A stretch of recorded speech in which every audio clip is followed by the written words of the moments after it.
Bienvenidas, bienvenidos a otro capítulo de You Modelo, este podcast de la Universidad Modelo. Siempre empiezo este podcast diciendo que tengo un invitado súper especial. Hoy está conmigo Vico y esta vez iniciamos un proceso bien interesante porque, como ustedes saben, en este podcast nosotros siempre le pedimos a nuestros invitados que nos digan a quién invitarían a este podcast. Y entonces Vico abre la ronda de las personas que han sido recomendación del podcast You Modelo, ¿no? Y entonces, bueno, Vico fue sugerido por Diego Rusarín, le mandamos un gran saludo a Diego y nos dimos a la tarea de buscar a Vico, de conversar con él y bueno, hoy tuvimos la fortuna de que comparta con nuestros colaboradores una charla, una conferencia, ya convivimos un poquito y ahora estamos aquí en You Modelo. Vico, muchísimas gracias por la invitación a la conferencia y ahora por estar en el podcast. Gracias a ti, Carlos. Es un placer estar aquí en esta universidad maravillosa que yo no conocía, ahora conozco y creo que conozco muy bien. Y bueno, nos hemos dado muy buenos tiempos juntos para poder hacer esto de una forma muy natural, muy orgánica, muy familiar y con mucho cariño, que yo creo que es lo más importante y lo que más van a valorar quienes están al otro lado de la pantalla escuchándonos y viéndonos. De acuerdo. Y nos arrancamos un poquito con la misma tónica que trabajamos el podcast casi siempre, que es ¿quién es Vico? ¿Cómo fue tu infancia? ¿De dónde eres? ¿Cómo fue tu educación primaria? ¿Cómo fue tu educación de bachillerato, tu universidad? ¿Cómo decides estudiar filosofía? Y luego, ¿cómo eso se convierte, esta transición de esta juventud, de esta niñez, de esta juventud, ya a ser Vico la figura, el profesional, el que ahora está en el spotlight? Bueno, pues yo no sé si te lo puedo resumir en un minuto o en 15 días, ¿no? Entonces no sé cómo lo voy a hacer, pero yo tuve una infancia muy normal. Lo que pasa es que lo que no es normal quizás sean las circunstancias, pero tampoco son nada del otro mundo. Yo no nací en España, yo nazco en Bélgica en el año 76, pues porque mi padre y mi madre, mi familia, tanto por un lado como por otro, pues se fueron de España. En aquel momento, en los años 60, cuando ellos se van de España, repartían el hambre en los buzones de correo, ¿no?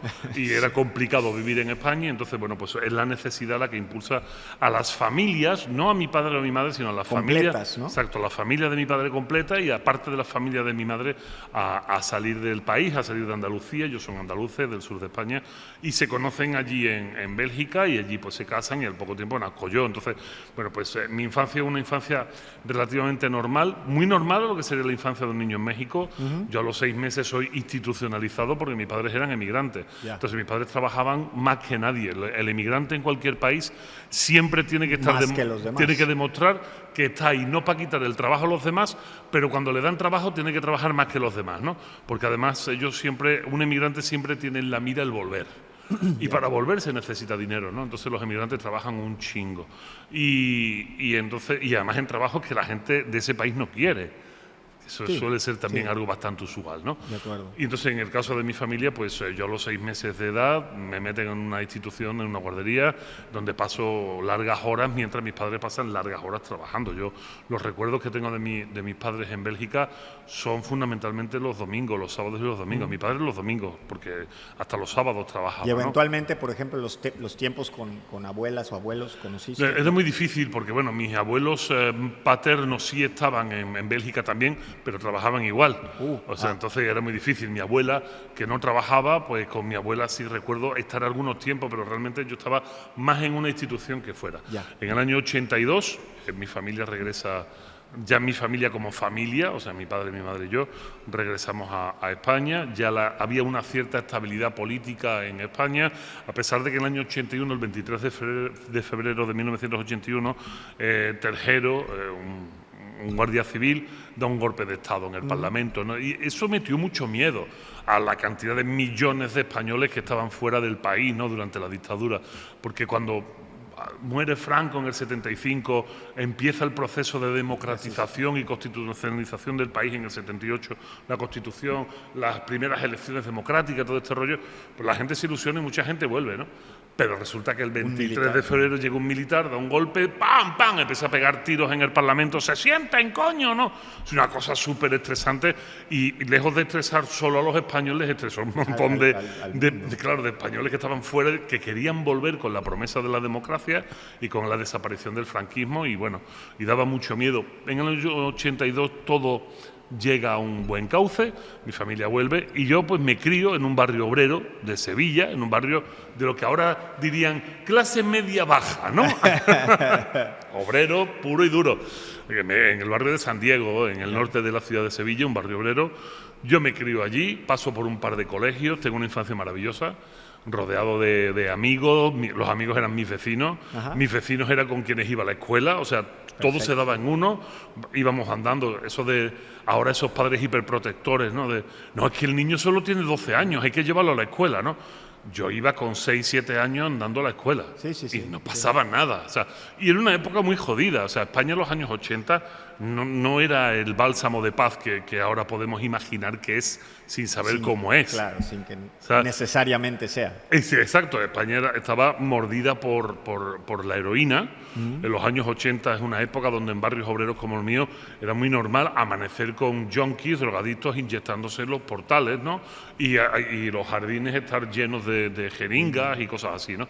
Y aún así tengo una infancia maravillosa, juego muchísimo, me lo paso muy bien, siempre con el hándicap de ser muy grande, porque como sabes, pues, mido mucho, soy muy alto, y entonces, claro, el concepto de la gente cuando ve un niño de 12 o 13 años muy grande es creer que es un adulto, ¿no? Era un niño y además medio tontorrón, ¿no? Entonces, claro, pues eso siempre me generó un poco de ruido, ¿no?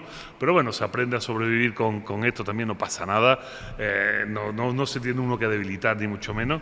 Y finalmente acabo yendo a la preparatoria, al instituto. Tengo una larga experiencia en el instituto, era muy mal estudiante, Pero no era mal estudiante, es que no estudiaba. No le dedicabas tiempo. Exacto. Las materias que no requerían estudio, como literatura y tal, las sacaba sin ningún problema porque me encantaba. Para mí no era un esfuerzo leer, pero era un esfuerzo las matemáticas, la física, la química, el latín, el griego. Para mí eso sí era un esfuerzo y me costaba mucho. Finalmente todo se supera, todos son etapas. Y como yo era, decimos en mi tierra, un culo inquieto, o sea que no era capaz de estar parado en un sitio más de 5 minutos, yo quería estudiar muchas cosas. Yo no sabía qué quería, pero quería muchas cosas. Quería ser inventor, ingeniero, paleontólogo, yo qué sé, escritor, muchas cosas. Y al final descubrí, por mediación de un amigo, del padre de un amigo, que lo que yo quería ser en el fondo era filósofo. Y créeme que después de hacer el examen de ingreso a la universidad, la única opción que puse fue filósofo. Para entrar en filosofía en la Universidad de Sevilla solo se necesitaba un 5. Yo sé que esto suena raro en Latinoamérica, porque para Latinoamérica un 5 es reprobado. Pero si cuentas de 0 a 10, 5 es aprobado. Sí. O sea, es de la mitad, digamos. Exacto. Entonces, con un 5 ya estabas en la universidad, no tenías ningún problema. Y para entrar en otras facultades como medicina, fisioterapia, primero tenías que elegir un bachillerato específico, había 4 en mi época, ciencias mixtas, letras y letras mixtas. En mi caso, yo he sido uno de letras puras, ¿no? Griego, latín, historia del arte, filosofía, etcétera. Y claro, una vez que te especializabas ya no tenías acceso a las otras cosas. Claro, cuando yo hago mi matrícula, mi primera matrícula en la Universidad de Sevilla, yo tenía tanto interés en entrar en filosofía que mi primera opción, filosofía, segunda opción, medicina, tercero, odontología, cuarta, fisioterapia. No tenía ni nota, ni mi currícula del bachillerato permitía que yo hiciera esas licenciaturas, ¿no?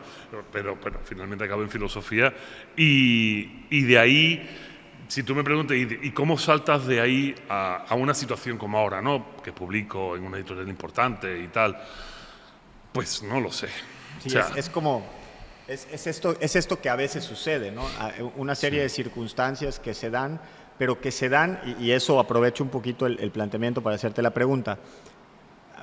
Vamos a platicar un poquito de esto de lo determinista, de lo reduccionista y todo esto, ¿no? Pero son circunstancias que se dan, son circunstancias que uno genera, son, dado lo que yo genero, circunstancias que aparecen, es un poco de todo, y luego, diría yo, desde mi punto de vista, hay una cierta capacidad que uno va construyendo, que yo no sé si es a lo que se le llama experiencia, esa parte no la tengo clara, que es esta capacidad de ir identificando las oportunidades que sí quieres, porque a veces aparecen oportunidades, pero no necesariamente las que quieres, oportunidades que sí quieres y la capacidad de estar listo para aprovecharlas y potencializarlas, ¿no? Claro. Entonces, ese proceso, ¿cómo es? ¿Cómo lo percibes tú? Mira, a ver, ya nos ponemos serios, ¿no? Venga. Una cosa es hablar de la biografía y otra cosa es entender el mundo tal como te viene, aunque sea desde mi propia percepción, ¿no? Ya. Que no es la única que uno puede dar otras visiones desde otros planteamientos, ¿no? En mi caso, yo entiendo que vivimos en un mundo tremendamente complejo y sobre todo partiendo la idea de que, bueno, por ser reduccionistas, son dos los tipos de sistemas que podemos encontrarnos en la naturaleza de la cual nosotros compartimos existencia. Un sistema simple y un sistema complejo. Los sistemas simples, por ejemplo, un motor de coche puede tener 10.000 piezas, ¿no? Sin ningún problema tiene 10.000 piezas y tiene otros subsistemas. Tiene el sistema hidráulico, el sistema eléctrico, el sistema de ventilación, lo que tú quieras, refrigeración. Pero aún así es un sistema simple, porque sabes qué es lo que va a pasar. O sea, sabes que si no le echas agua, se te va a calentar. Sabes que si no cambias el aceite, se te va a gripar el motor. Sabes que si no mantienes la batería a punto, no vas a poder encender el coche. Es un sistema simple. Aunque sean miles de piezas, sabes, tienes la capacidad, y muy filosófica, sintética y a priori, ¿no? Tienes la capacidad de poderte adelantar en el tiempo, saber qué es lo que va a pasar. Pero en todo sistema que interviene el factor humano, la simplicidad desaparece y se convierte en un sistema complejo. Nosotros los seres humanos, nuestra imprevisibilidad hace que todo sistema sea complejo. Si ya es complejo un sistema con un solo ser humano, un sistema en el que compartes vida con miles o millones de seres humanos es hipercomplejo. Entonces, ¿qué sucede? Bueno, pues en parte un poco todo lo que has dicho. El determinismo como tal, yo no soy determinista, no creo que haya una clara noción de las cosas tienen que ser de una manera u otra. Yo me voy mucho más por la contingencia, ¿no? La contingencia, para el que esté escuchando y quiera aterrizar un poco el concepto. Tú sabes que mi labor en la filosofía es explicar las cosas, ¿no? Sí. Cuando hablamos de que algo es contingente, la naturaleza es contingente, lo que estamos intentando decir es que las cosas pueden suceder o no, pero que no hay ninguna necesidad de que sucedan. O sea, no hay necesidad. O sea, ¿puede caernos un meteorito ahora mismo encima a ti y a mí? Sí, nos puede caer. ¿Nos va a caer? Seguramente no, pero puede caernos. Pero si nos cae, ¿era necesario que nos cayera? No era necesario. ¿Esto qué significa? Que el ámbito de las posibilidades es muy amplio. Y cuando abrimos el ámbito de las posibilidades, entonces aparecen otras cosas. A ver, que uno no crea en el determinismo y se sitúe más en el plano de la contingencia no significa que te estés rascando los huevos esperando que pase algo. Sí. Claro, porque es que entonces no solo crees en la contingencia, sino que además crees en la suerte positiva. O sea, que algo te va a pasar y te va a venir bien a ti. Y que la suerte existe es una realidad. O sea, sí. Hay un componente azaroso. Azaroso, que el azar existe es una realidad. También decía alguno, bueno, es que el azar existe porque no somos capaces de darle explicación. Son circunstancias que no conocemos. Exacto, me parece bien. Pudiera ser. Pero prefiero llamarlo azar, ¿no? Claro. Es más romántico, es más poético. No, y digamos, para quien asume esa ignorancia, le da significado precisamente esa ignorancia al concepto de azar. Exacto. Como entonces, no lo conozco, digo que es azaroso. Pues azaroso, entonces es azaroso. Entonces, en la vida realmente lo que uno sí tiene que intentar hacer es precipitar la determinación o, cambiando el concepto, forzar la contingencia. Forzar la contingencia. O sea, yo si quiero escribir el día de mañana y que una editorial importante me publique, pues debo de empezar como mínimo a leer, ¿no? Y de ahí de leer a empezar a escribir y ahí a mejorar mi escritura. Entonces, realmente el paso de ser un estudiante a acabar siendo filósofo, escribiendo libros, dando conferencias, es algo que no sé bien cómo sucedió, pero te lo puedo describir, pero eso no significa que yo lo entienda. Sí. O sea, te puedo describir cuál ha sido todo el proceso mecánico. Ahora, realmente, las fuerzas que han intervenido ahí, bueno, las presumo, pero hay cosas que pero es recursivo, quizás lo puedes contar desde la posteriori. Porque ya sucedió, sí, claro. porque ya sucedió, pero a priori habría sido un brindis al sol decir que algunas de las cosas que he hecho en mi vida, un mes antes de que sucedieran, era de imbéciles plantearse siquiera que podía suceder. Ya. Esto es muy interesante, ¿no? Una vez que ya sucedió, no, era lógico que te iba a pasar. Eso lo dices tú. Eso lo dices tú porque ya sucedió, ¿no? Entonces, pero lo que sí he intentado hacer es un poco estar a la altura de las cosas que iban a suceder y sobre todo tener, aunque no lo aparente, mucha cintura. O sea, adaptarme rápidamente. O sea, adaptarme a las circunstancias, entender que ese podía ser un camino y que había que adaptarse rápido y formarse lo más rápido posible. O sea, todo lo mal estudiante que fui durante el bachillerato, después ya en el mundo profesional, eso ha tenido que cambiar. He tenido que estudiar muchísimo, que adaptarme muy rápidamente, aprender muchas cosas que en mi vida habría pensado que tendría que aprender y volcarlas todas en un proyecto hasta que encontré el proyecto. Decía Ortega y Gasset que era necesario ese proyecto vital, ¿no? Ese planteamiento del raciovitalismo orteguiano, o sea, dotar a la vida de sentido con un proyecto razón de ser. Exacto que te motive, era importante, pero se tarda mucho. O sea, hay gente que lo consigue, yo lo conseguí determinar o ver en un momento.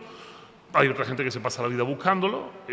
Yo vi cierta posibilidad y me lancé y luché por eso, ¿no? Te voy a regresar un poquito, y eso es más un tema personal. Yo ando en este tema del pensamiento complejo un poco, haciendo ahora una tesis doctoral en este tema. Y justo parte del planteamiento de Edgar Morin es este tema de este tercero excluido, ¿no? De decir lo que hay que estudiar es el objeto, porque no podemos estar a merced de la opinión de cada quien. Y bueno, entonces todo lo que se reduce al estudio del objeto se vuelve un sistema simple, prácticamente todo, no todo, prácticamente todo. Y entonces el planteamiento es porque voy a retomar algunas palabras que dijiste en la ruta, porque luego entonces todo donde hay un sujeto se vuelve un sistema complejo.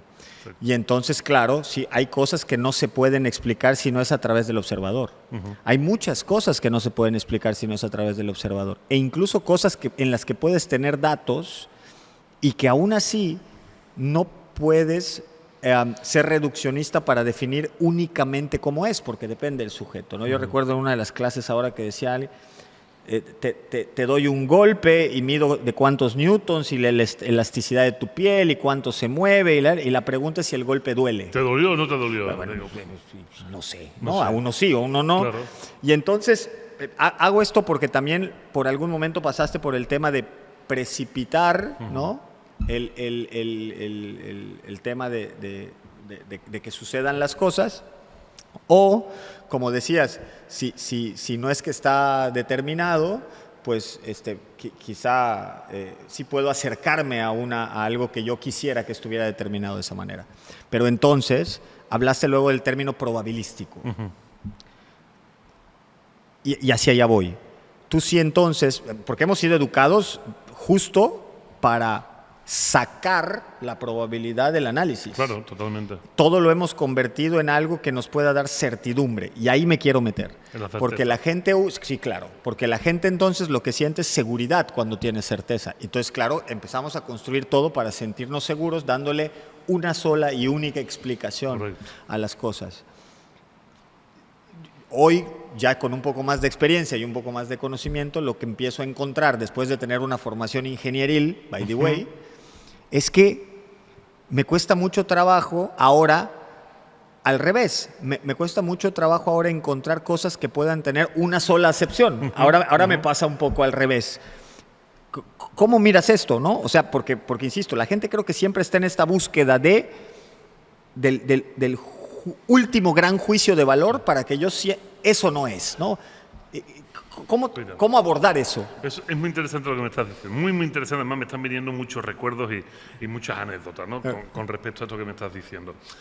A ver si soy capaz de ponértelo en pie. Fíjate, cuando estaba iniciándome en el mundo laboral, cuando estaba iniciándome en el mundo de las relaciones, intentando abrir un poco el mundo, ya no buscaba patrones. Lo que tú me estás hablando es la búsqueda del patrón. Los seres humanos tenemos esta deformación de nuestro propio cerebro de buscar patrones donde sea.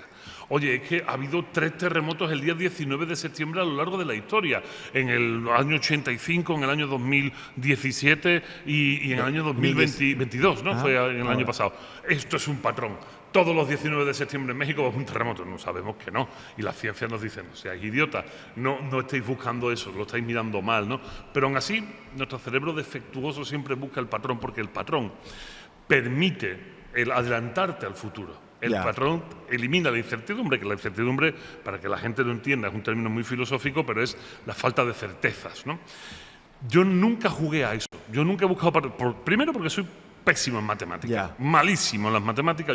Para mí los ingenieros estáis en un estatus de superhombre al que yo no puedo llegar, porque conocéis las matemáticas, sabéis lo que es una integrada, y soy una papa enterrada con ese tipo de cosas, y además quizás ahora podría entenderlo, pero tengo 2 mellizas de 3 años y me son mucho más interesantes trabajar con ellas. Es más divertido, además. Exacto, que con las integrales. Sin embargo, y aquí es donde viene la parte diferente, no es diferente porque sea, yo sé que lo hace mucha gente. Quizá en esto que yo diga haya mucha gente que se sienta reflejado. Lo que yo hacía cuando tenía que enfrentarme a una situación laboral nueva, o incluso sin estar en la cuestión económica de por medio, un juego de habilidades sociales, de conocimiento de nuevas personas, era imaginarme situaciones. Esto es algo muy propio de cierto tipo de personas, ¿no? Imaginarme situaciones. Te voy siguiendo perfecto. Imaginarme situaciones, imaginarme diálogo. ¿Qué pasaría si me contesta esto? ¿Qué pasaría si me contesta lo otro? ¿Hacia dónde llevaría la conversación? ¿Cómo lo podría hacer? Al principio era súper burdo y muy tosco y no era capaz de atinar. O sea, no atinaba nunca. Montaba 5, 6, 7 líneas argumentales, me encontraba con la otra persona y a la primera me lo desmontaba todo. Y entonces decía, esto no ha servido, pero como soy muy obstinado o quizás un poco flojo, lo que hacía era nuevos patrones, hasta que empezaron a funcionar. Y no empezaron a funcionar por una cuestión mágica, empezaron a funcionar porque yo empecé a conocer al otro, a conocer al sujeto, sabiendo siempre, y ahora lo uno con el pensamiento complejo, que siempre hay pérdida de información. Sabiendo que siempre hay pérdida de información. O sea, el gran problema de los sistemas complejos es que por mucho que llegamos a simplificarlo, un sistema complejo por definición nos priva de información. Hay información que se desvanece. Hay información que no somos capaces de captar y es la que nos genera la incertidumbre porque no podemos adivinar qué va a pasar predecir, si utilizas la palabra. En vez de adivinar, predecir. Un ingeniero, bien ingeniero, es predecir. ¿Este puente se cae o no se cae? Y ojo que no dije pronosticar, que nos metíamos en temas más complicados. Ya te metes ahí en el mundo más estadísticos, y de la climatología.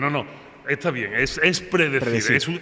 De hecho, los juicios sintéticos a priori kantianos nos ayudan a predecir dentro del marco espacio-temporal qué va a pasar. La ciencia trabaja así, pero la ciencia en el factor humano cuesta mucho trabajo. ¿Qué es lo que me pasó? Bueno, pues que de alguna manera, a fuerzas de insistir, yo soy muy pesada y muy insistente. Y además, me encanta conocer a la gente. Y una vez que conoces a la gente, ahí viene la búsqueda de patrones. Te das cuenta de que no somos tan diferentes. Que hay 5, 6, 7, 8, 9, 10, un número de perfiles comunes que se empiezan a repetir misteriosamente en la vida. A medida que vas conociendo gente, vas diciendo, oye, esta persona me recuerda a no sé quién, y no sé quién en tal momento actuó de tal manera. Y esta persona podrá actuar de tal manera. Esto es algo muy de psicólogo, Y ahora mismo cualquiera diría, eso es la escuela de... Me importa un pito la escuela que sea. Lo que sí es cierto es que empecé a acercarme a eso. Y empezó a darme buen resultado. No es una manipulación de la contingencia, no es una predicción, es una posibilidad. Oye, es que en este discurso pueden pasar 4 o 5 cosas. Es que en esta negociación con esta universidad pueden pasar 4 o 5 cosas. Esta negociación con tal... Es que presentándole a fulanita a fulanito pueden acabar casados y ella dejar el trabajo y yo ocupar su puesto. Por ejemplo, este comentario me puede costar un disgusto. Este comentario me puede costar un disgusto. Pero la realidad es que empiezas a trabajar así, empiezas a conocer el género humano y empezó a funcionarme. De hecho, ¿esto para qué me sirve o para qué me sirvió? Ya no lo hago, ya no me hace falta. O sea, ya me encuentro en una situación y más o menos no necesito generar un pronóstico o un escenario de qué puede pasar. Me sirve a la hora de escribir mis libros. Cuando lees mis libros, Ética para desconfiados, filosofía, hay un feedback constantemente con el lector. Yo no conozco al lector, pero... Sí, imaginas que él está pensando al leer tal cosa, que lo que diría es tal, y entonces le devuelves otro pedazo. Exacto, se vuelve casi epistolar el asunto. Exacto. De hecho, fíjate, qué bueno que te has dado cuenta. Cuando Platón escribe sus diálogos, los diálogos de Platón, aparte de ser una obra maestra de la filosofía y de la literatura, son maniqueos. Son maniqueos. En el maniqueísmo cabe el sí o el no. ¿De acuerdo? Tú empiezas a leer cualquier diálogo de Platón y dice, ¿no es cierto, mi joven Alcíbiades, que el sol luce muy bonito? Y si tú en ese momento como lector te pones en la cabeza de Alcíbiades y en vez de contestar sí, que es lo que ha escrito Platón, dices no, no hay cojones de seguir ese diálogo. Ya está. O sea, en ese momento ya nada de lo que te diga Platón te va a Funciona. convencer. Sí. ¿Por qué? Porque no es un diálogo. Porque no hay una web 2.0 que nos permita hacer un diálogo en el siglo IV antes de Jesucristo. En mi caso, aunque sí exista esa web, sigo escribiendo el mismo tipo de libros que se han escrito en los últimos 2500 años. Escritos en papel y sin esa predictibilidad, o sea, sin ese trabajo de feedback real. ¿Qué es lo que hago? Utilizar esta habilidad o bueno, esta suerte de intuir. Que la palabra intuición me gusta mucho más. Mira, es más filosófica. Intuir, sí. Esta posibilidad de intuir qué es lo que está pensando el lector para contraatacar y adelantarme a su pensamiento y romperle la madre, ¿no? Y de hecho es muy divertido porque cuando me encuentro con mis lectores me dicen ¿y cómo sabías que yo estaba pensando eso? Sí. Esto es un truco, esto es mentira. O sea, me explico. El lector dice eso porque una o dos veces en el libro ha funcionado. Sin embargo, en el libro yo lo he intentado 24 o 25 veces. Él se acuerda de las que funcionó. De las que funcionó. Sí, que muchas veces es la minoría, además. Claro, son uno o dos. Sí. Pero en esa uno o dos, como haya funcionado... El impacto es muy fuerte. El impacto es brutal. Es como cuando Bastian Baltasar Bux, el protagonista de La historia interminable, Un mundo sin fin, de Michael Enden, está leyendo el libro de La historia sin fin en el desván de su escuela, ¿no?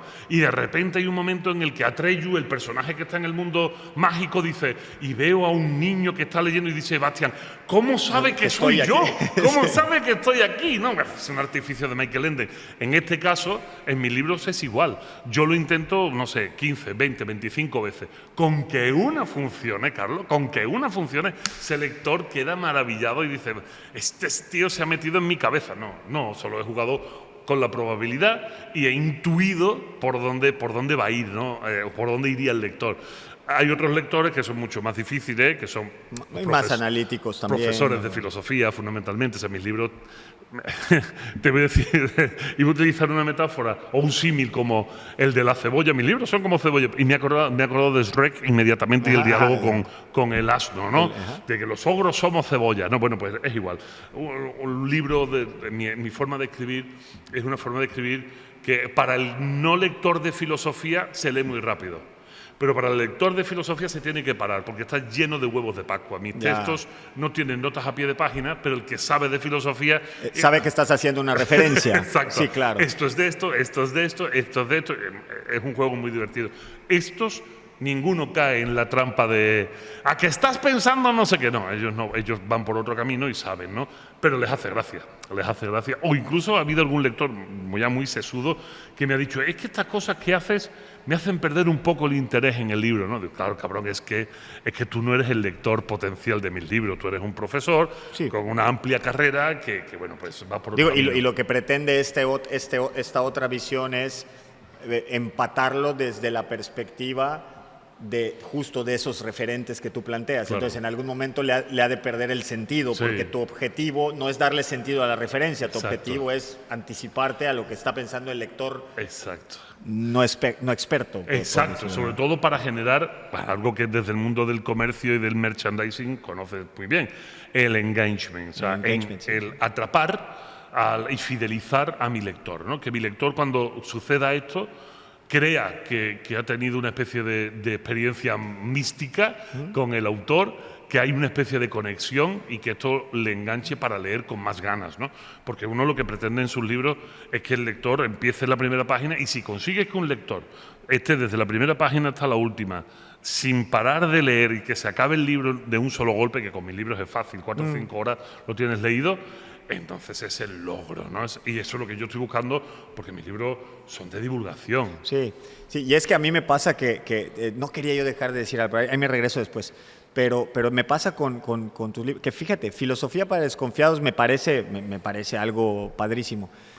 En particular, Ética para Desconfiados me gusta mucho más, y me gusta mucho más de origen, porque muy de origen el juego tiene que ver, yo creo, con resignificar el término ética. Claro. Y claro, entonces, desde que empieza el tema, empieza en un lugar en donde tú entras con un prejuicio o un preconcepto o un concepto, no sé cómo se deba decir correctamente, lo ignoro. Creo que prejuicio es la palabra adecuada. Exacto. Y claro, cuando haces así al principio, lo primero que te encuentras es que el punto de partida es que no es Exacto. Y entonces, ¿y si no es que es? Entonces, exactamente. ¿No? Quizá con el de filosofía no me pareció muy bueno también, pero Claro. creo que, y quizá, fíjate ahora que lo estoy diciendo, probablemente me pasó lo de la mirada del más analítico. Exactamente. Con el de ética no. Claro. Y por eso para mí fue un poco más divertido, ¿no? Y lo que no quería yo decir es que, y con eso lo voy a empatar a la parte académica, a la parte ya de meternos a esto del ejercicio de los espacios para aprender, de los espacios para enseñar, de las universidades, de las escuelas, de bla, bla, bla.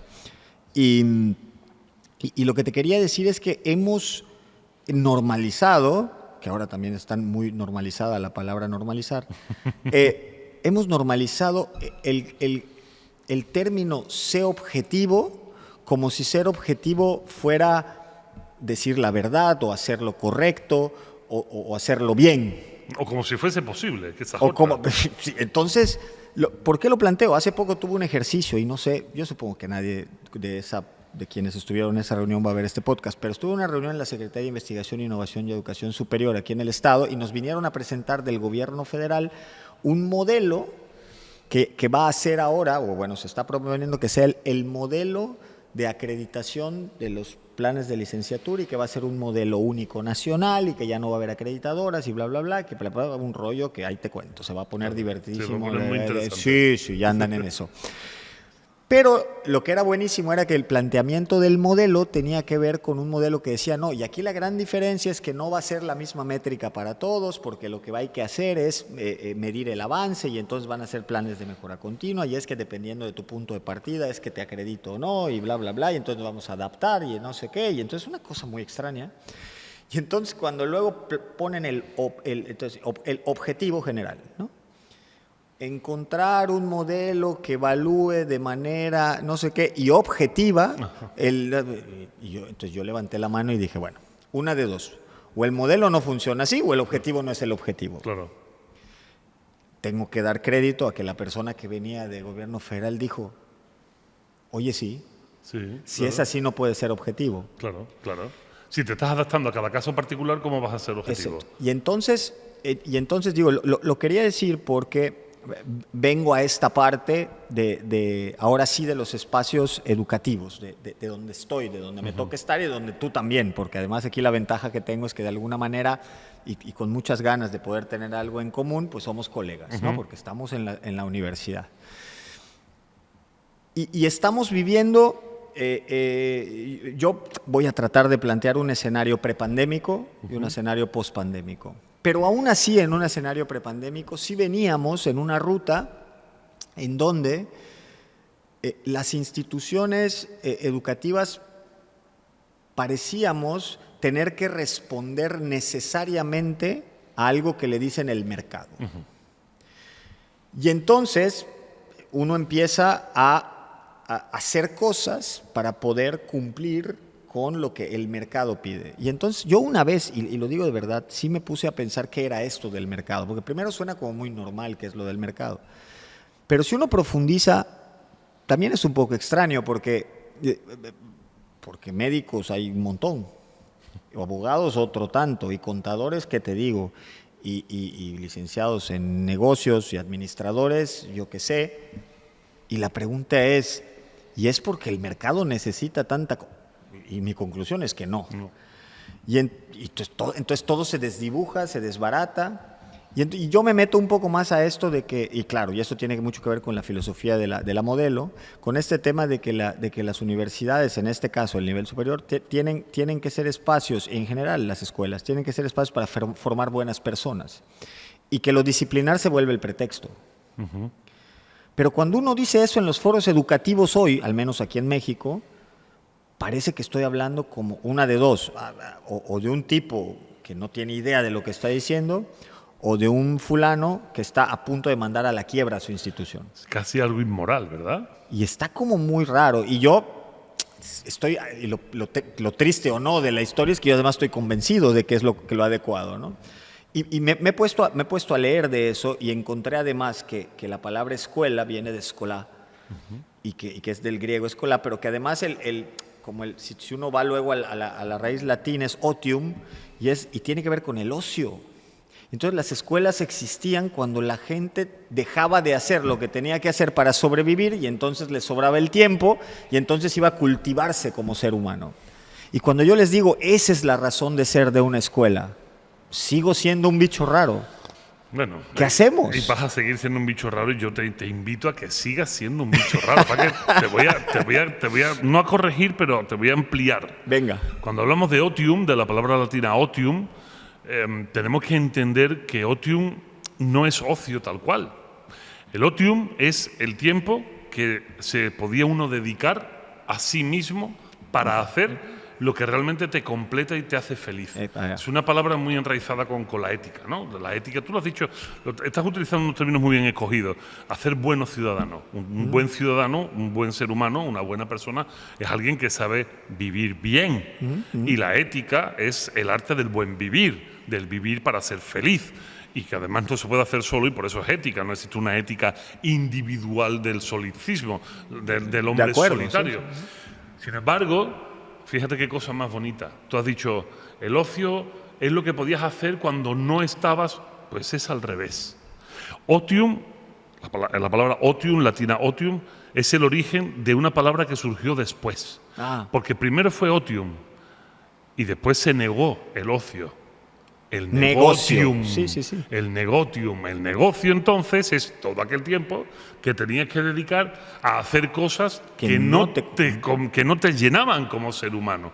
Es cierto que la filosofía surge, hoy lo comentaba en la conferencia, la filosofía surge del ocio, surge de la capacidad o de la posibilidad de no trabajar. Pero no he entendido ese no trabajar como el tiempo que te queda después del negocio. No.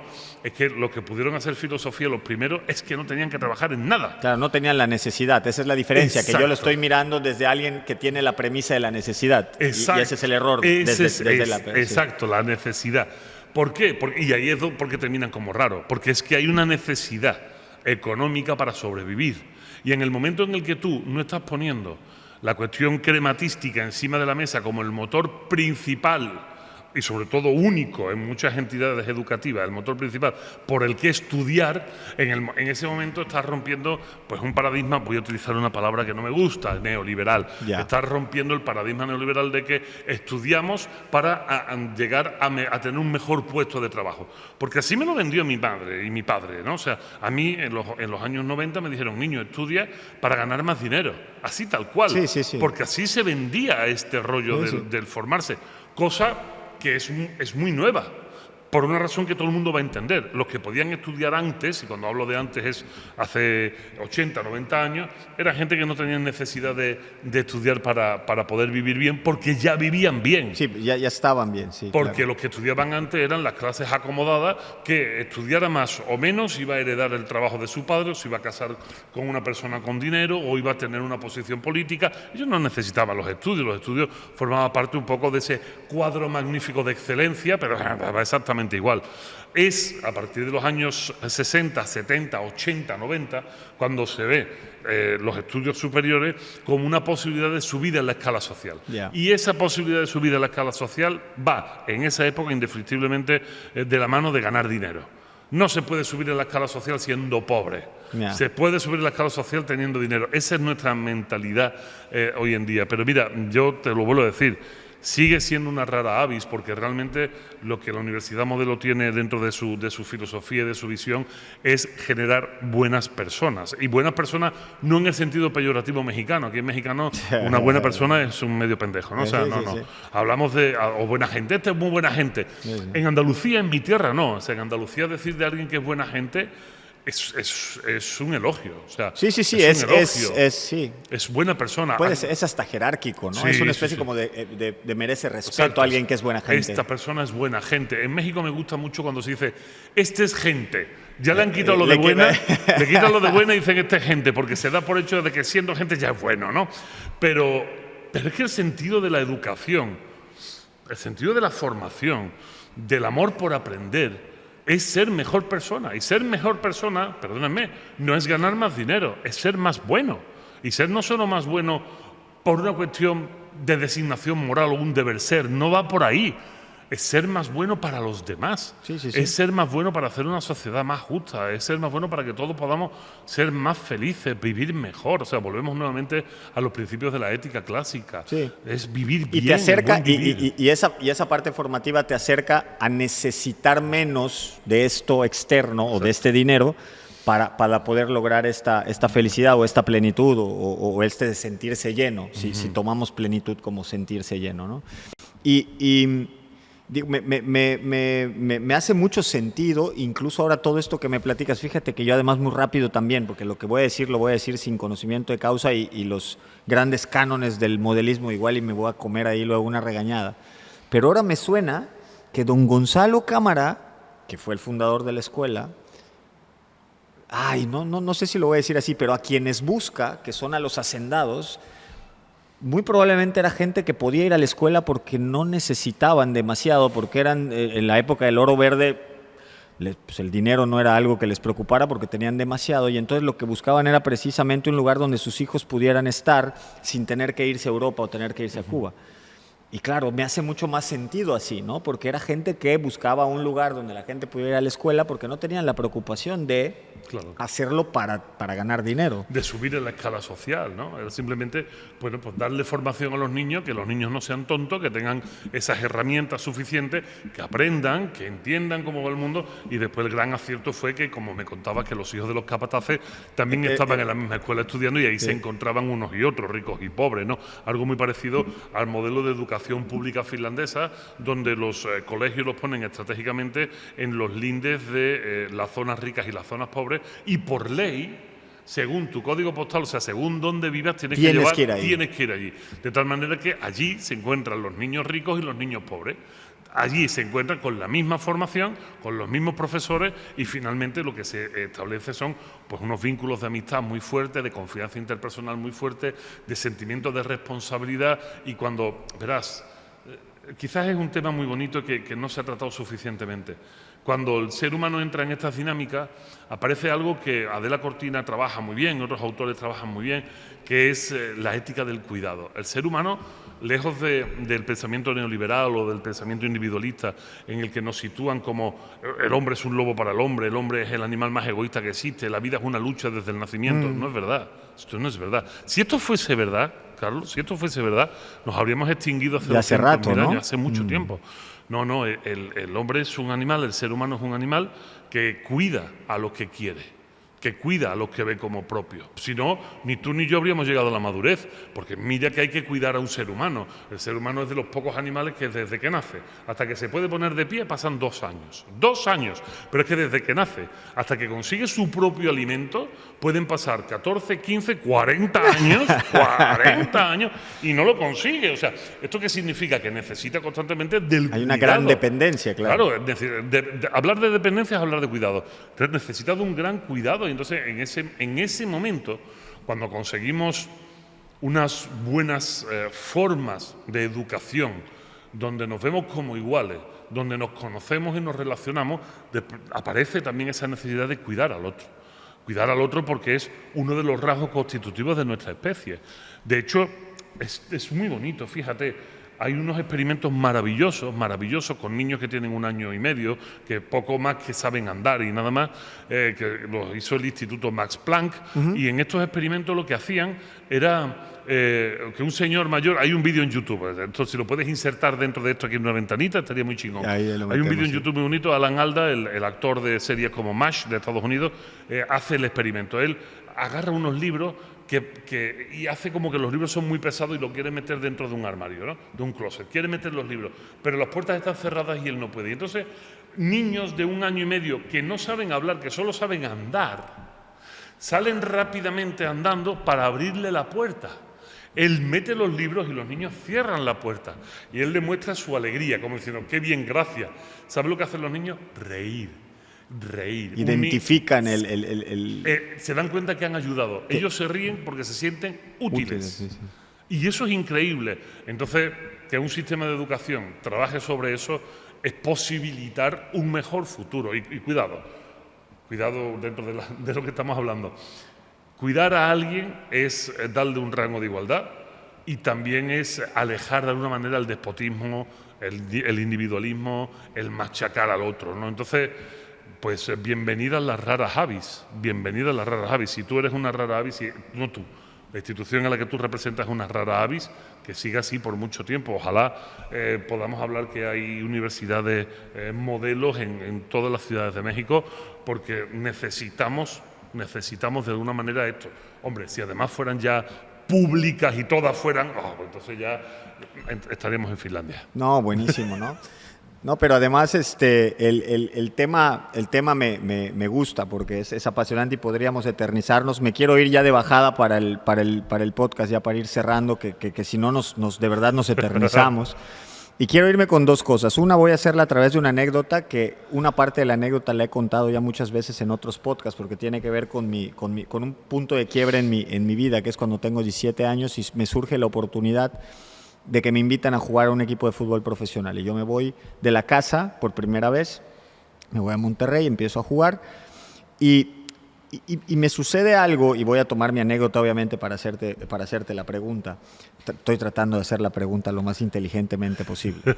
Y entonces lo que me sucede es que yo estoy jugando fútbol, que era una de mis grandes pasiones, me pagaban por hacerlo, me pagaban mis estudios y además me dijeron que era en la universidad que yo quisiera, y entonces empecé a estudiar en el Tecnológico de Monterrey.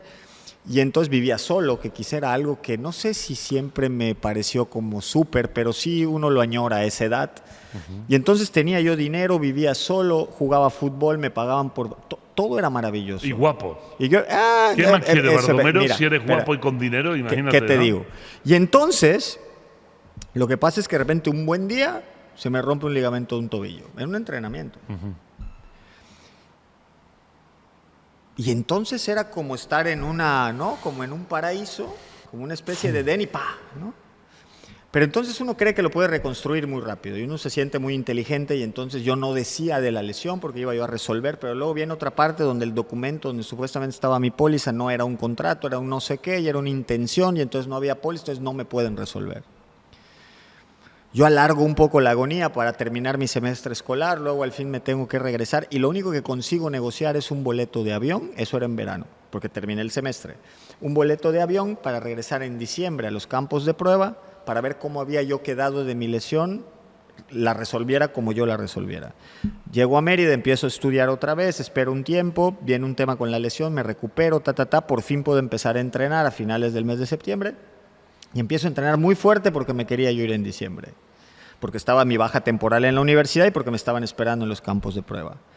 Y yo entrenaba y todos los días y cada vez más fuerte y cada vez tal. Y entonces de repente una semana empiezo a sentirme extraño, un poco de dolor de cabeza, pero entonces me tomo un analgésico y me voy a entrenar. Y entonces al día me duele un poco la panza y me tomo una y me voy a entrenar. Y entonces un día me empiezo a dar cuenta que comúnmente yo quedaba primero de la fila y entonces empiezo a quedar como atrás.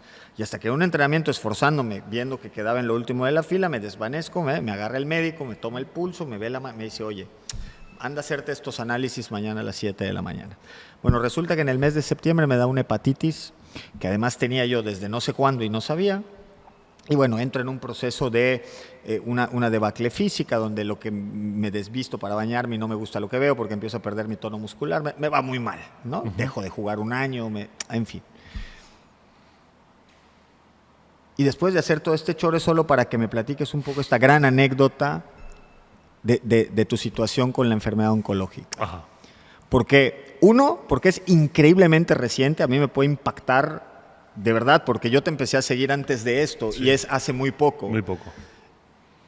Y hoy te sigo y ha pasado, es tan dramático que me genera mucha, no sé qué es, no sé si es ansiedad o no sé qué, pero me da como una ñañara muy fuerte la anécdota. Entonces sí me gustaría que me la compartieras y que me ayudaras también compartiéndomela desde esta visión que me decías hace un momento de sí o no abordar este tipo de situaciones desde esta lucha personal o de este gran acompañamiento del proceso. Sí. Platícame un poco.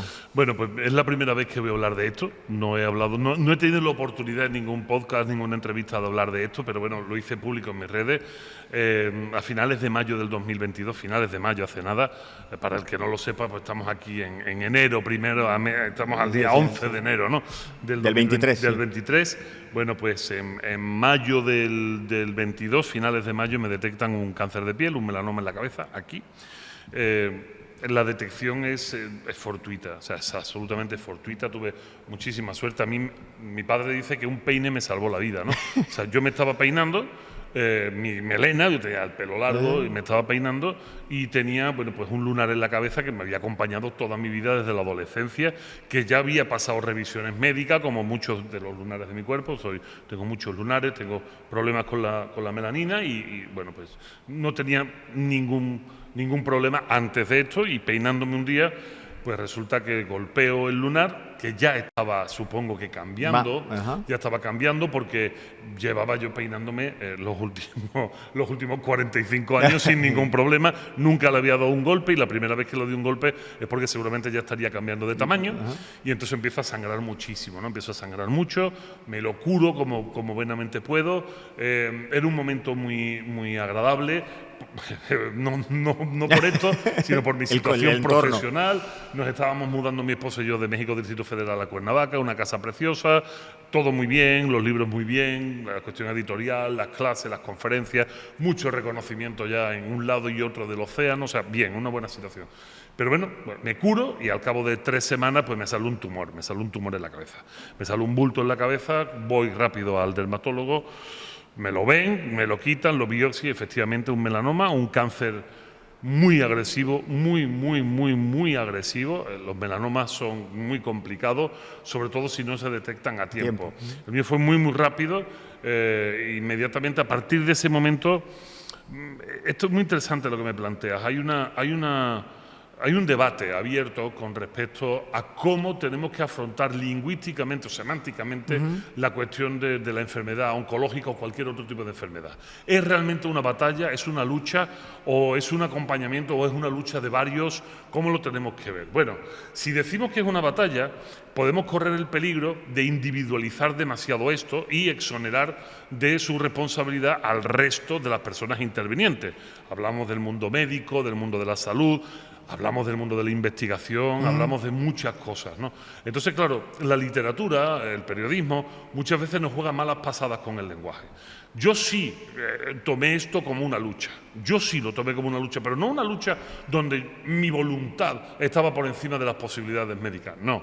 Mi lucha era: corre, cabrón, porque esto te mata. Y corre con un sentido, corre a pedir ayuda, corre a exigir que te ayude, corre a hacer todo lo que tengas que hacer en el menor tiempo posible, porque con algo así no se puede procrastinar. Claro, sí, al contrario, ¿no? Es como que cada minuto que dejas te estás poniendo en el ataúd, ¿no? Exactamente, o sea, tú no puedes procrastinar con un melanoma, porque los melanomas corren como ellos solos, ¿no?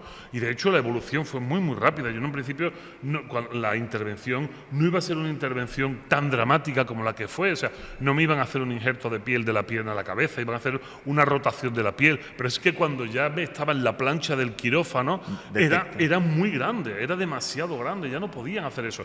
Y de hecho, cuando me quitan el ganglio centinela, salió ya con metástasis, o sea, realmente ya el cáncer había corrido más que yo. Sin embargo, esta metástasis, que nadie se asuste por la palabra, la metástasis es la transmisión del cáncer de la zona de origen a otra celularmente, zona, ¿no? Claro. Exactamente, esta metástasis estaba totalmente encapsulada, ¿no? O sea, el cáncer se había quedado ahí, y entonces quitándome el de la cabeza y quitándome el del cuello, bueno, pues ya se puede decir que está uno curado, ¿no? Ya no había más cáncer en el cuerpo. Pero para mí sí fue una lucha, y fue una lucha en el sentido de que yo tuve que mentalizarme muchísimo de que en ese momento mi prioridad ya no podía ser que siempre están ahí, mi esposa, mis hijas, mi familia. Ellos son lo que me motivan a entender que la prioridad es: corre, cabrón. O sea, corre, lucha por esto, lucha por tener buenos médicos, lucha porque estos médicos sean competentes, lucha porque la intervención que te hagan sea la que te tienen que hacer. La correcta, o sea, pero sobre todo un ánimo de coraje. Coraje en el sentido no solo de valentía, que es una acepción que tiene la palabra coraje, sino coraje a la andaluza. Los andaluces no decimos estoy enojado. De hecho, tenemos un refrán. No estoy enfadado, pero me da mucho coraje. ¿Me entiendes? O sea, sí. Yo no estoy enfadado, pero esto me da mucho coraje. El coraje para nosotros es una especie de rabieta, ¿no? De rabieta, de enfado. Entendí que era necesario. Soy un gran amante del heavy metal, desde que tengo 14, 15 años me encanta el heavy metal y me descubrí yendo de Cuernavaca al Instituto Nacional de Cancerología de México, al INCAN. Me descubrí día tras día escuchando Sepultura, Metallica, Pantera, Dimmu Borgir, o sea, los más... Metallica no es de los más leñeros, aunque no escuchaba los discos nuevos, escuchaba los antiguos. Fade to Black. O sea, era leña dura, o sea, yo me estaba metiendo leña dura porque eso imprime nervio. La rabia te mete adrenalina en el cuerpo y en ese momento yo necesitaba adrenalina, no me podía dormir, tenía que estar despierto, ágil, tan ágil y tan despierto que el cuerpo te pasa factura. Y fue un ritmo muy duro, tan duro que un día, bajando de un autobús, se partió la manija del autobús 5 días antes de operarme, caí al suelo, imagínate, 140 kilos, 2 metros de altura, yo fui un saco de papas en el suelo, ¿no? Una cosa horrible, las grabaciones deben de estar por ahí, caí en la estación de autobuses de Cuernavaca y me partí el codo, o sea, me partí el brazo a una semana de operarme. Y es tanto la presión, la necesidad de salir hacia adelante, que obvio que la operación no se pospuso y yo, la férula del brazo, eso se quedó en mi casa antes de ir al hospital. Yo ya me fui al hospital, yo me operé y nunca más me puse la férula. Eso ya aguanté estoicamente el dolor del brazo porque esto era secundario, lo importante era el cáncer de la cabeza. Entiendo que estamos en un momento de extremada protección. O sea, nosotros, los medios de comunicación tienen miedo de una mala palabra, estamos con las, leslis, los, estamos con toda esta sororidad que busca la bonomía. Bueno, está muy bien, todo eso está muy bien. Y queremos proteger y entendemos que el paciente oncológico no podemos cargar sobre él la lucha o no podemos forzarlo porque ahí, créeme que algunas de las cosas que yo me podría haber ahorrado, me hubiera gustado ahorrármelo. O sea, ir al INCAN, al Instituto Nacional de Cancerología, donde todos los días atienden a miles de personas, donde las salas de espera son comunes, claro, donde la cafetería está al lado de cuidados paliativos, por lo menos una de ellas. Allí ves cosas sí, me imagino. Que no apetecen. Digo, no apetecen. Sí, de no hecho, conozco, pero es horrible. Es horrible, es muy duro, ¿no? Y hay gente que dice, pues yo ¿por qué tengo que luchar? De hecho, ojo, lo que voy a decir es importante, para todo el que esté pasando un trance como este. Tener rabia o luchar o tener una actitud propositiva no implica que te vas a curar. Ni tiene ningún tipo de efecto en el tratamiento, solo que te puede ayudar a los malos momentos del tratamiento pasarlo un poco mejor. Claro. Pero esto no ayuda, eso de, tú sé positivo, que eso te cura, vete a la mierda. Se me va usted a la mierda. Sí. Yo soy una persona muy positiva antes del cáncer, me he reído muchísimo antes del cáncer y tuve un puto cáncer. Y no es que tú escondes ahí que tu abuelo luchó en la guerra, no, de las constelaciones es una patraña, esto es mentira, y esto es por algo que yo todavía no sé, una condición genética, una lesión, etcétera, ¿no?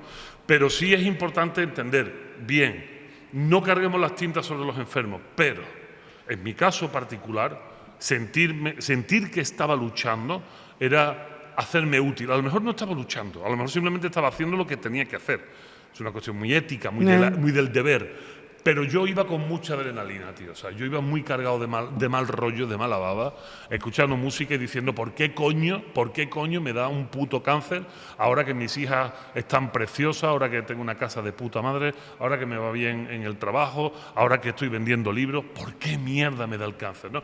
Y bueno, quizás el nervio, el grandísimo hacer del Instituto Nacional de Cancerología, ¿no? Esto huelga decir que está ahí encima, pues me ayudó. Me han pasado cosas muy divertidas, O sea, de gente que me decía, no te preocupes, Vico, Dios te va a ayudar, Dios te lo va a quitar. Decía, Dios, ¿me hablas del mismo que me lo ha puesto? O sea, ¿me hablas del mismo que tiene la culpa de que yo tenga cáncer? O sea, perdóname, pero no voy a sacar ningún aprendizaje de esto. O sea, se lo podría haber ahorrado, ¿no? O sea, hay muchas cuestiones y sobre todo lo que esto te invita es a priorizar. Sí.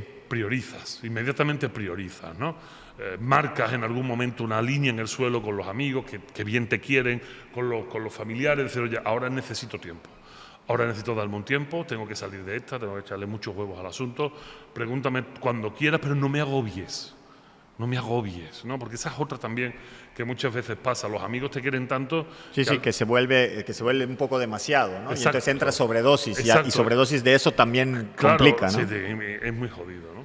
Sí, y bueno, terminamos ya.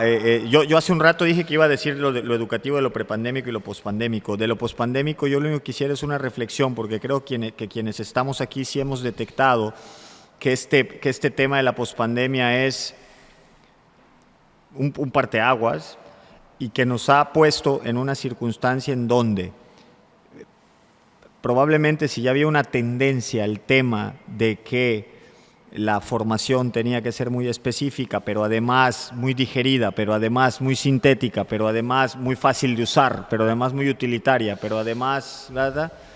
La pospandemia además nos ha puesto en una circunstancia en donde lo poco que sí había de conocimiento previo también anda mal, porque no hubo forma de hacerlo. Y estamos ante una circunstancia bien difícil, porque yo siempre he criticado, y lo debo decir, yo siempre he criticado que de repente las universidades tomamos una postura de decir, no, pero es que ¿cómo le hacemos si de la preparatoria nos los mandan muy mal? ¿No? Pero de repente uno cuando se empieza a meter a la educación descubre que las preparatorias dicen lo mismo, que las secundarias... Entonces el doctor Esteban Hernández, un muy amigo de mi padre, que fue director del Sistema Tecnológico Nacional y que yo lo conocía porque era muy amigo de mi papá, él decía cuando quería hablar de este tema que, bueno, que su conclusión era que el problema de la educación era el ácido fólico. Sí, porque entonces siempre le echabas la culpa para atrás, para atrás. La culpa es de los españoles que vinieron. Ya acababa en algún lugar, ¿no? Pero nadie asumía esta responsabilidad de decir, bueno, es lo que tengo y cómo lo arreglo, ¿no? Claro. Eso por un lado. Y por el otro es cómo lo que tengo lo arreglo en un armatoste, en una estructura rígida donde están los grados, los años, las estadísticas, los tiempos, y quiero salir de la carrera y los padres de familia tratando de empujar porque es lo correcto, sí, y tal, y por qué va a tardar un año más y por qué un año menos y tal. Y entonces uno se pone en este riesgo de o hago lo que sea y que vayan avanzando, o me pongo un poco más difícil y trato de hacerlos pensar que es lo mejor para cada una y cada uno de ellos, el moverme de una manera un poco más exigente, pero con un mejor resultado. Uh-huh.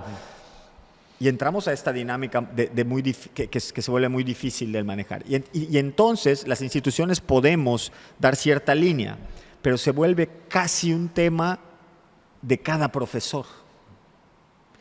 Y entonces eso igual lo pone divertido, porque en las instituciones tenemos como esta gama de profesores, ¿no? Este profesor que es muy buena onda, ¿no? Un tipo A, un tipo B, un tipo C, ¿no? Y el otro que es un hijo de la A, pero que quizás 5 años después dices que si yo no hubiese pasado por esa clase me estaría yo haciendo pedazos, claro, y no sabría yo hacer nada. Eso nunca lo sabremos, pero es una justificación para no sentir que hemos hecho el pendejo con ese profesor, ¿eh? No, sí, también puede ser. Y también puede ser. Y yo creo que te hago el planteamiento porque ahora te quiero pedir nada más la opinión muy rápida para cerrar esto de el rol del profesor hoy. Porque durante mucho tiempo el rol del profesor fue el transmitir la información privilegiada, porque eran los únicos que tenían cierta información. Sí. Hoy me parece que el tema de información, me voy a ir un poco más atrás, tenían datos, algunos que convertían en información. Y otros en puro dato. Sí, porque había mucha gente que tenía muchos datos privilegiados. Luego yo creo que también yo tuve profesores muy buenos que había datos que convertían en información y te la daban como herramienta. Pero era el privilegio, porque solo ellos tenían esos datos para convertirlo en información y tal. Hoy el tema de los datos y la información, ¿ya qué? El tema está al contrario.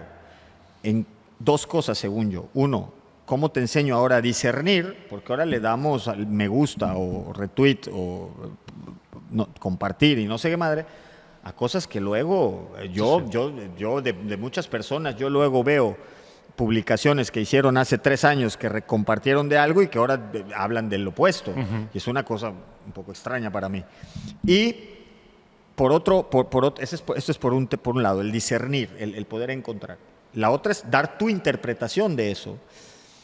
Y en la otra está este tema que no me gusta usar, bueno, creo que sí, o sea, la palabra es motivación, desde el motivo, uh-huh, no desde esta superficialidad, de que los profesores creo que hoy tienen mucho más un rol de querer convencer a los estudiantes de que quieran aprender y no tratar de enseñar.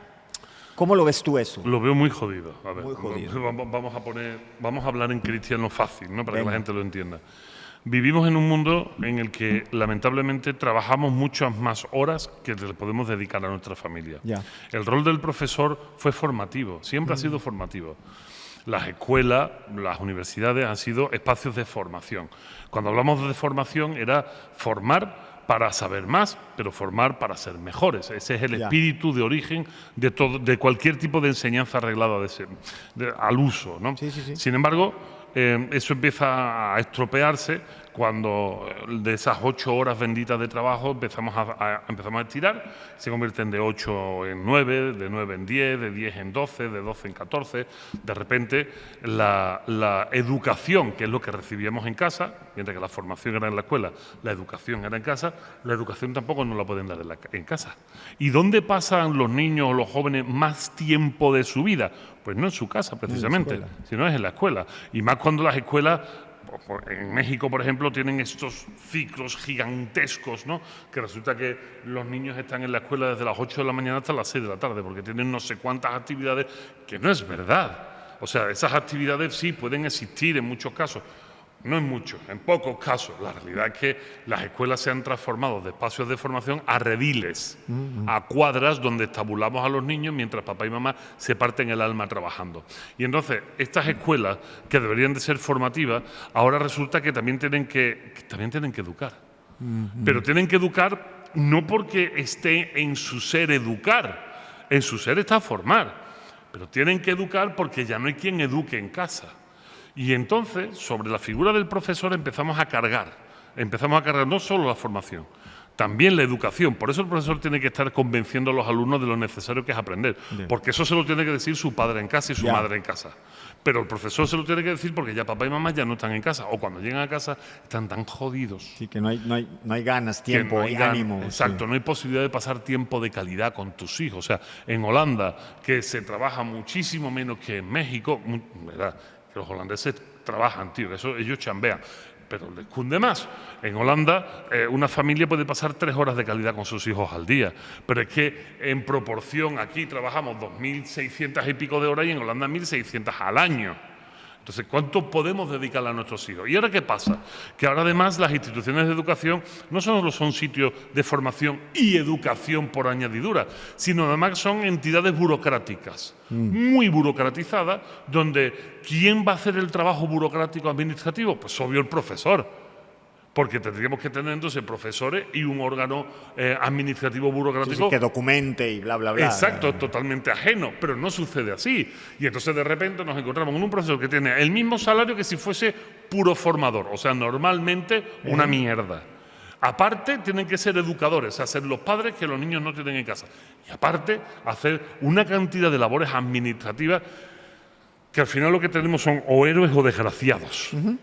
Y para colmo, acaba la pandemia y de repente dicen las instituciones, oye, ¿tú te has dado cuenta que durante estos 2 años, año y medio de pandemia, hemos rebajado muchísimo el nivel para que no reprobaran? Y ahora los vamos a mandar a sea cual sea el ciclo, de primaria a secundaria, de secundaria a bachillerato o de bachillerato a universidad. ¿Y ahora qué hacemos? Y la institución no puede, sea cual sea la institución, no puede sacar un memorando diciéndole a sus profesores públicamente, estimados profesores, a raíz del bajo nivel académico de los alumnos después de la pandemia, bajemos nuestros niveles de exigencia para que no tengamos una alta tasa de reprobación o directamente de que los alumnos se vayan porque no pueden. Eso se dice off the record, como decían los antiguos de la prensa, a los profesores en los pasillos, con lo que además la carga moral de tener que cumplir con su obligación de formadores, se la dinamitamos. No, esto es caldo de cultivo para depresión, para ansiedad, para abandono, para lo que tú quieras. Todo menos dar una buena formación y una buena educación a los jóvenes. Y verás, si hubiésemos aprendido de la pandemia, si hubiésemos aprendido algo, lo que habríamos hecho es, hemos tenido una situación excepcional en el mundo, tengamos ahora una situación excepcional en el mundo de la educación. O en todo el mundo, pero en el de la educación especialmente. ¿Y a qué me refiero con eso? Bueno, pues vamos a ampliar a todos los alumnos del mundo un año más su formación. Lleguemos a acuerdo con los gobiernos para que sean las entidades privadas, pues reciban subvenciones para que no caigan las costillas de la familia, por ejemplo, ¿no? ¿Y qué es un año más? Pues un año de recuperación. Un año de recuperación, un año donde el alumno se le pueda formar en aquellas cosas que desgraciadamente no se le pudo formar durante la pandemia porque o bien se rebajó el nivel o bien las circunstancias tecnológicas no lo permitieron o bien vete tú a saber qué. Pero no se ha hecho eso, no hemos aprendido de la pandemia, no nos hemos dado cuenta que ante situaciones excepcionales, decía Winston Churchill, medidas excepcionales. No nos hemos dado cuenta de eso. ¿Y sabes qué? Intentamos buscar una normalidad imposible. Cuando hablamos de la palabra normalidad se nos olvida una cosa, lo normal no existe. Sí, se construye una norma. Exacto, lo que existe es aquello de lo que hay más. Aquello que es aparentemente hay más cantidad. Por eso no existe lo normal, existe lo que se da en mayor grado. Y a eso que se da en mayor grado llamamos normalidad. Bueno, pues bienvenido. Nuestro mayor grado es un mayor grado de inoperancia educativa, es un mayor grado de desapego a los principios de la educación y es un mayor grado de alumnos que se van a frustrar sí o sí, no cuando entren en otro ciclo escolar, no, cuando salgan de la escuela. Cuando se enfrenten al mundo. Y que lo digas en un podcast, y espero que así sea, y ante una comunidad universitaria, pienso que si el estudiante, ¿no? O sea, si la comunidad estudiantil fuera consciente de esto que acabas de conversar de manera muy clara, probablemente la propia comunidad estudiantil fuera la que haría el esfuerzo adicional o quien solicitaría estos cambios estructurales para que no sea este tema de que tengo que salir mañana o tengo que terminar ya o denme un chance y déjenme avanzar un poco más. Pero Carlos, te pregunto rápido, ahora te pregunto yo a ti como colega, ¿acaso los hemos educado, no formado, los hemos educado como profesores en el esfuerzo? ¿Acaso se premia el esfuerzo como para que digan os que tengo que hacer un mayor esfuerzo de aprendizaje porque lo que aquí se está diciendo es que mi formación no es suficiente para lo que está?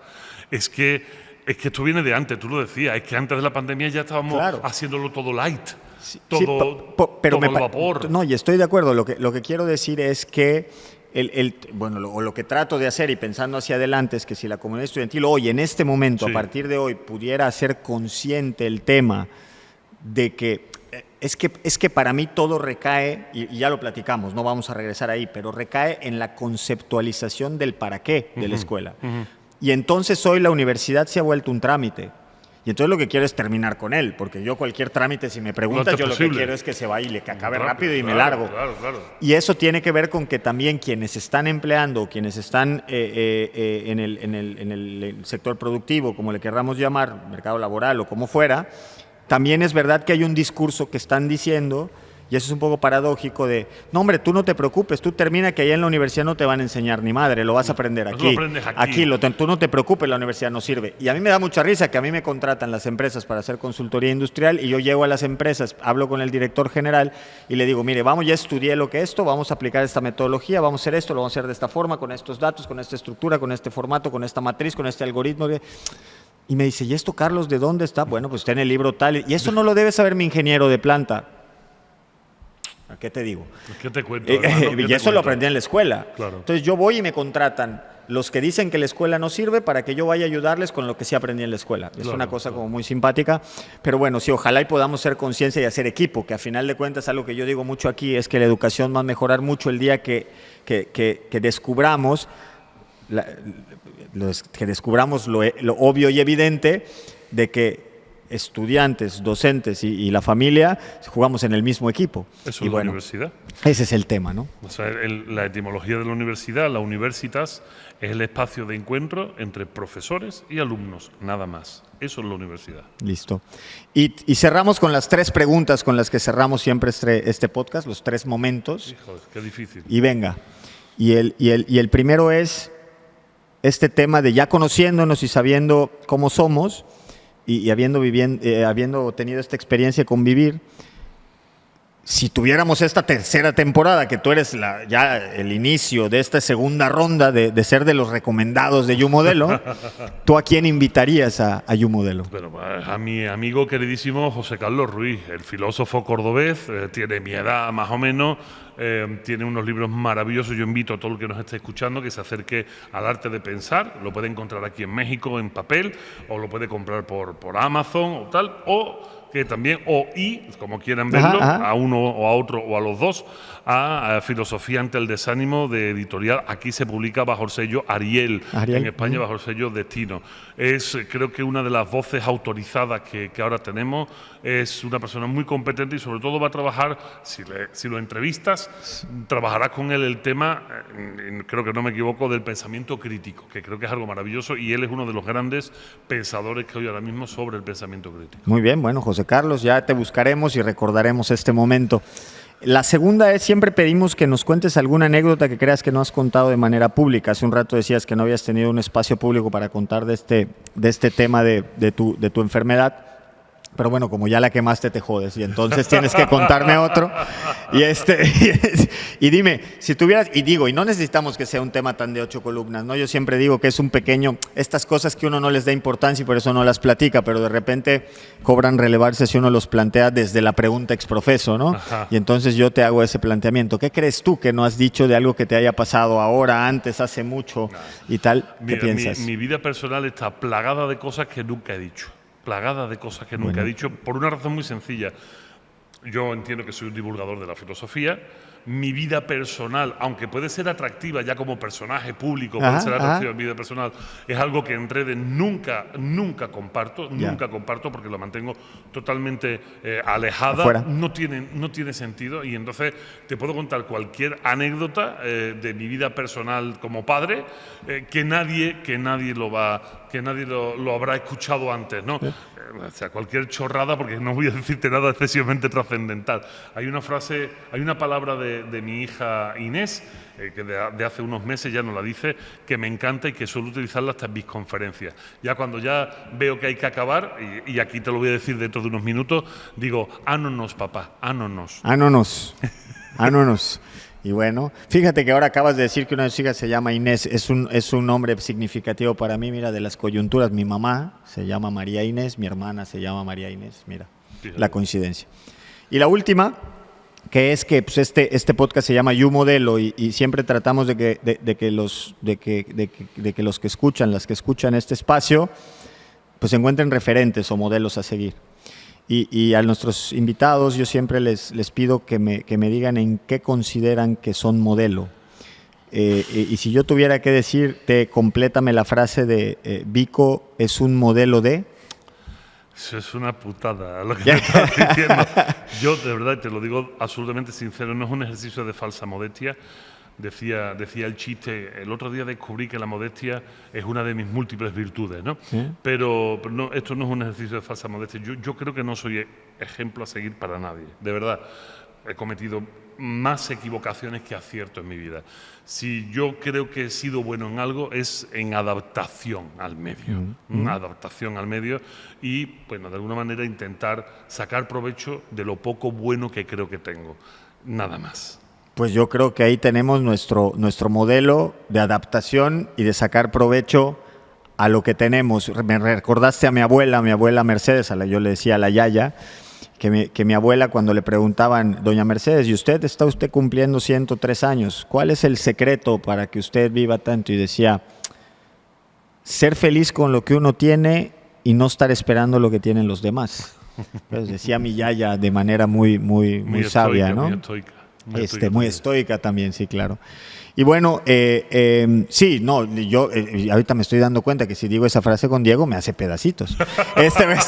No, saludos a Diego, que lo queremos mucho y que de verdad, gracias Diego, porque bueno, Vico está aquí en parte por esa gran sugerencia que nos hace. Ojalá podamos volver a coincidir aquí en la Universidad Modelo. Te agradezco muchísimo, Vico, fue un rato padrísimo, nos pasamos un poquito del tiempo que comúnmente me tardo, creo que también tienes, muy probablemente hemos pasado por algunos minutos el récord ahí del podcast YouModelo, pues, cerquita, ¿no? Pero ahí estamos. Bien. Así que yo muy contento, te agradezco muchísimo, de verdad, me llevo mucho de tu visita en lo personal y en lo institucional también, por supuesto, en lo profesional sin duda. Y para mí siempre el tener personas como tú enriquecen, ¿no? Fíjate que es un poco raro lo que voy a decir, pero uno con la experiencia aprende que la experiencia es importante. Y yo creo que el lograr tener estas experiencias nos dan una nueva visión, una amplitud, nos permiten tomar reflexiones desde otro punto de vista, nos dan datos distintos, nos dan información distinta. Así que te agradezco de verdad muchísimo la invitación. Y bueno, ojalá y pronto podamos coincidir en otra cosa y sabes que cuentas con la Universidad Modelo para lo que necesites. Pues muchísimas gracias, Carlos. Te deseo a ti y a la institución que representa lo mejor. Aquí me vais a tener siempre pendiente de ustedes ya con unos opuestos. Ya sé que existen, así que ya os los voy a estar checando. Y como dice mi hija, ánonos, papá, ánonos. Ánonos, nos vemos en el siguiente episodio de You Modelo. Muchas gracias a todas y a todos.